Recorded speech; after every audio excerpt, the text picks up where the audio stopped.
बोले शंकर भगवान की जय। सोमवती अमावस्या कब है? सोमवती अमावस्या का कथा सुनेंगे। सोमवती अमावस्या में क्या करना है, किस तरह से परिक्रमा की दिया जाता है, किस तरह से परिक्रमा किया जाता है, आप लोग इस वीडियो के माध्यम से आज जानकारी लेने जा रहे हैं।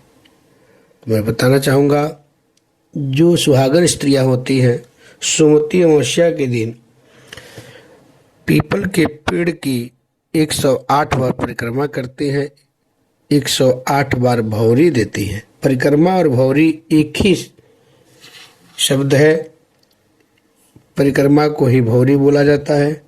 तो जो सुहागन स्त्रियां होती हैं अलग अलग पदार्थों से, अलग अलग द्रव्यों से पीपल के पेड़ की परिक्रमा करती हैं।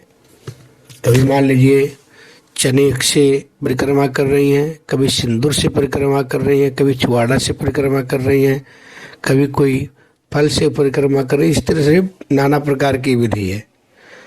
तो मैं सबसे पहले आप लोगों को कथा सुना देता हूँ सोमवती अमावस्या का। सोमवती अमावस्या का धार्मिक रूप से बहुत महत्व है।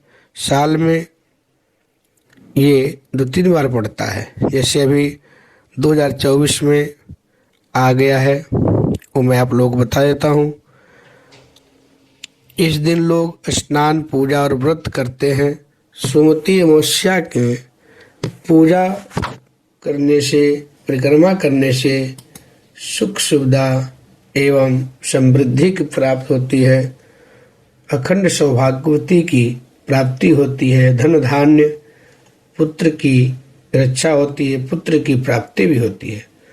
सोमवती अमावस्या का व्रत करने वाले, परिक्रमा करने वाले, इससे जुड़ी कथा को हम जरूर सुनाना चाहेंगे और इसके व्रत से और कई सारे लाभ प्राप्त होते हैं।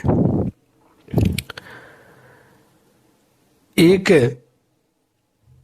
कन्या थी, वह बहुत सेवा से अत्यधिक प्रसन्न हुई और कन्या को लंबी आयु का आशीर्वाद प्राप्त हो गया। इस कन्या के हाथ में विवाह की जो रेखा होती है, विवाह योग नहीं था बल्कि वैधव्य योग था। यह बात सुनकर ब्राह्मणी ने अपनी बेटी से बोली कि धोबिन की तू सेवा कर। धोबिन का सेवा करने का प्रस्ताव रखी। उसका नाम था सोना धोबिन।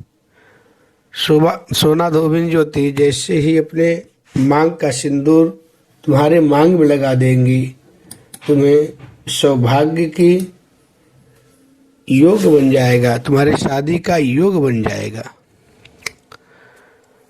तो वह सोना धोबिन की सेवा की, उसका विवाह का योग बन गया। उस लड़की का विवाह तो हो गया, परंतु उसका पति मर गया। जब उसका पति मर गया तो लोग चिंतित हो गए और बहुत ज़्यादा उनका जीवन इस प्रकार से दुखी रहने लगा, चिंतित रहने लगे।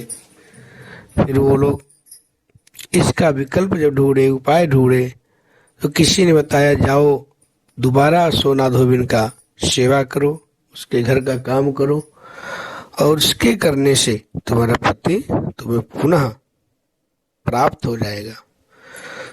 तो वह कन्या सोमवती अमावस्या का व्रत कथा के अनुसार एक गरीब ब्राह्मण के परिवार से थी, जिसमें ब्राह्मण के अतिरिक्त उसकी पत्नी एवं उसकी पुत्री थी, जिसका पति मर गया था।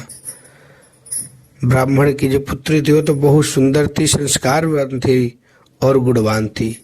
तो वह प्रत्येक दिन सुबह जाकर के सोना धोबिन के घर पे काम करती थी और उसके घर का सारा काम करके वह चली आती थी। कोई इसको देख नहीं पाता था। अब सोना धोबिन भी सोचती थी हमारे घर का काम तो बहू सुबह सुबह उठ करके कर देती है। उसकी बहू सोचती थी मेरे घर का सामान, सारा काम मेरी सास कर देती है। इन दोनों के मन में ऐसा वहम था, कंफ्यूज थे। एक दिन सोना धोबिन ने अपनी बहू से पूछी, बहू तू बहुत जल्दी अपने घर का काम निपटा लेती है, मैं तो जान भी नहीं पाती हूँ। तो उसकी बहू बोलती है, माँ मैं तो सोचती थी आप सुबह सुबह उठ करके काम कर देती हो, मैं भी नहीं जानती हूँ ये काम कौन करता है। दोनों बहुत अचंभा हो गए, बहुत ही संकट में पड़ गए, आखिर ये काम करता कौन है। तो सोना धोबी ने छुप करके देखा तो सुबह सुबह एक कन्या आती है, उसके घर का सारा काम करके चली जाती है। फिर ऐसे कुछ दिन बीता। फिर एक दिन वह कन्या सोना धोबी के पैरों पर गिर गई और बोली, ऐसे ऐसे मेरे हाथ की रेखा में है, तो आप अपने मांग की सिंदूर हमें लगा दें तो मेरा पति जीवित हो जाएगा। सोना धोबी ने अपने मांग का सिंदूर उस कन्या के मांग में लगा दिया।